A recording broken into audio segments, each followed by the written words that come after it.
தொலைஞ்சிருக்கு. இவனை 10 மாசம் சுமந்து கஷ்டப்பட்டு பெத்த இந்த வயித்தை பிரண்டைய கொண்டே அடிச்சுக்கணும்.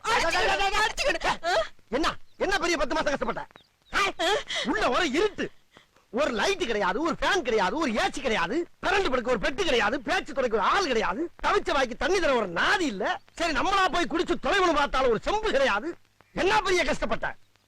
கண்ணை கட்டி காட்டுக்குள்ள விட்ட மாதிரி வடக்கும் தெரியாம கிழக்கும் தெரியாம சிறைச்சாலையில கிடந்திருக்கேன் நான். அது எப்படி கிடந்தேன்? அப்படியே 10 மாசமா குரங்கு மாதிரியே இப்படியே குத்த வச்சே உட்கார்ந்து இருந்தேன். எங்க 2 நிமிஷம் நீ குத்த வை பாப்போம். குத்த வை.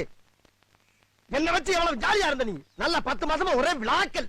வளகாப்புங்கிற பேர்ல வளையல் போடுறது, பூச்சுடுறது, புது புடவையா வாங்கி சுத்திக்கிறது, விருந்துங்கிற பேர்ல கண்ணதுகள் எல்லாம் குலைச்சு குலைச்சு உருண்டை கட்டியா உள்ள இறக்கி லோனை கொல்ல பார்த்தது இல்லாம கஷ்டப்பட்டாச்சு. சரி அவ்வளவு தின்னு இல்ல பிள்ளை கலரா பறக்க 100 கிராம் குங்குமப்பூ வாங்கி முழுங்கி வெள்ளையா பிறந்திருப்பல. யார் கஷ்டப்படுறது, யார் பேர் வாக்குறது? பாத்தியாடி பார்வதி என் பிள்ளையோட அறிவை?